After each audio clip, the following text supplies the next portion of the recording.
राजू अपने ऑफिस से देर रात को काम खत्म करके घर लौट रहा था।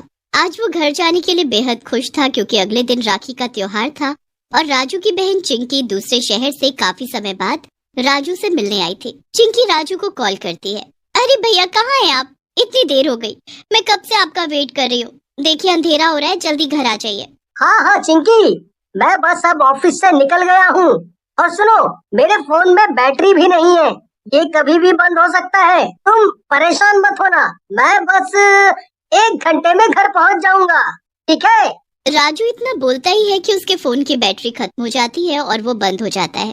घर लौटते वक्त राजू को कोई भी ऑटो रिक्शा या टैक्सी नहीं मिलती, जिसकी वजह से वो पैदल ही घर की ओर चल पड़ता है। इधर चिंकी भी अपने भाई राजू के लिए परेशान हो रही थी। लगता है आज मुझे कोई भी टैक्सी नहीं मिलेगी, आज पैदल ही जाना पड़ेगा। अब बिना ऑटो या टैक्सी के इतने लंबे रास्ते से जाना तो नामुमकिन है। ऐसे तो मुझे घर पहुंचने में सुबह हो जाएगी, भला इतना लंबा रास्ता कौन चुने?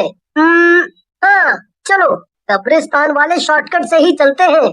ऑफिस से घर जाने के लिए राजू लंबा रास्ता न लेकर शॉर्टकट से घर जाने लगता है, लेकिन उसे जरा सा भी अंदाजा नहीं था कि ये उसकी सबसे बड़ी गलती साबित होने वाली थी। कब्रिस्तान में 2 चोर पिंटू मिंटू बैठकर जुआ खेल रहे थे।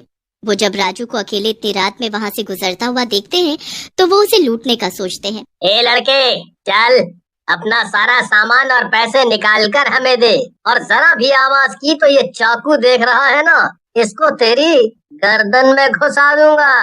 अरे कौन हो तुम? देखो मेरे पास कुछ भी नहीं है, मुझे जाने दो प्लीज, मेरा जल्दी घर पहुंचना बहुत जरूरी है। तभी दूसरा चोर मिंटू भी उठ जाता है और वो दोनों राजू को घेर लेते हैं। वो राजू से पैसे मांगने लगते हैं। चल अपने सारे पैसे निकाल तुरंत, जो भी तेरे वॉलेट में है, जल्दी कर। बचाओ बचाओ कोई मुझे, देखो मेरी अकेली बहन मेरा घर पे इंतजार कर रही है, प्लीज प्लीज मुझे जाने दो। मगर दोनों चोर उसकी एक नहीं सुनते और उनके हाथापाई में राजू को चाकू लग जाता है और राजू की मौत हो जाती है। अरे रे, ये क्या किया मिंटू तुमने? खाली पीली इसको मार दिया। अब इसके पहले कोई आ जाए, इसकी लाश को ठिकाने लगाना पड़ेगा। दोनों राजू की लाश को वहीं झाड़ियों में डाल देते हैं और उसे छोड़कर चले जाते हैं। इधर राजू मरने के बाद एक भूत में बदल जाता है। वो वहीं अपनी दफन हुई लाश के पास बैठकर जोर जोर से रोने लगता है।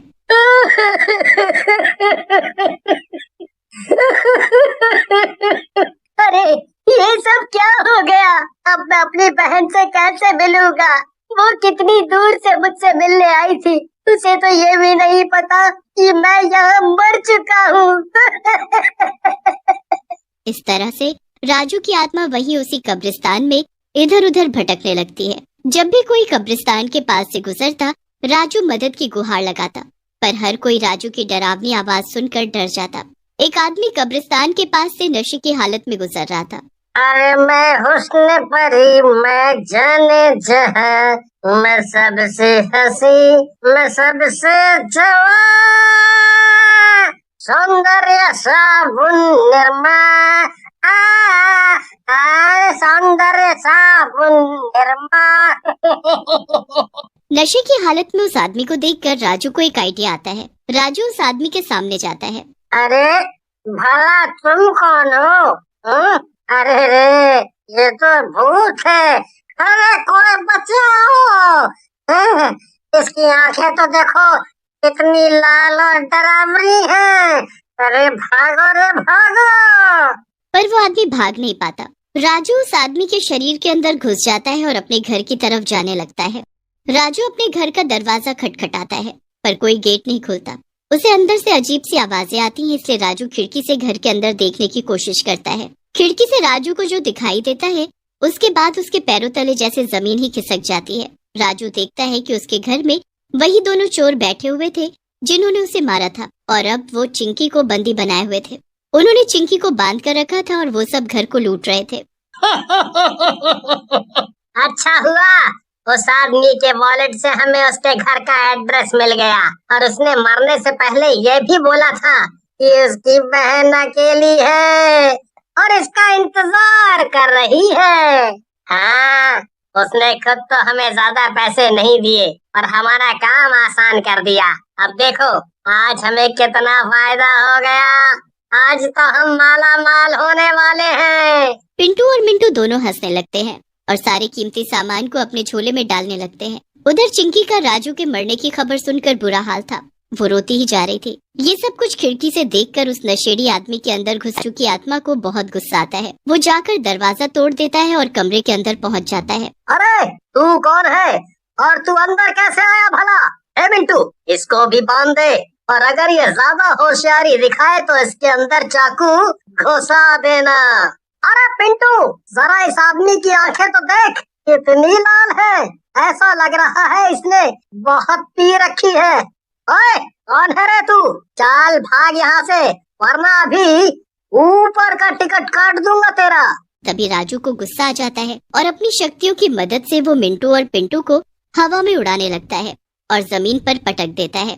अरे बचाओ, भूत भूत, ये तो कोई भूत है।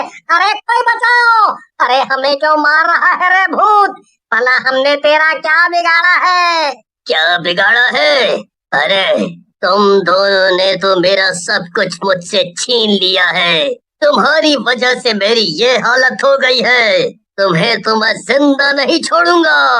ये सब होता हुआ देखकर चिंकी को विश्वास ही नहीं होता और वो भी राजू से डरने लगती है। पिंटू मिंटू जैसे जमीन पर गिरते हैं वो दोनों वहाँ से डर के मारे भाग खड़े होते हैं। अब उस कमरे में सिर्फ राजू और उसकी बहन ही थी। अरे कौन हो तुम? प्लीज प्लीज मुझे जाने दो, प्लीज मुझे छोड़ दो। देखो मैंने कुछ भी गलत नहीं किया है, प्लीज मुझे कुछ मत करना। अरे चिंकी, ये मैं हूँ, तुम्हारा भाई। मैं इस आदमी के शरीर के अंदर घुसा हुआ हूँ। उन चोरों ने मुझे मार दिया और कब्रिस्तान में दफना दिया। मेरी आत्मा को शांति नहीं मिली क्योंकि मेरी आखिरी इच्छा अधूरी थी। ये सुनकर चिंकी के पैरों तले जमीन खिसक जाती है और वो बहुत रोती है और फिर अपने भाई को गले लग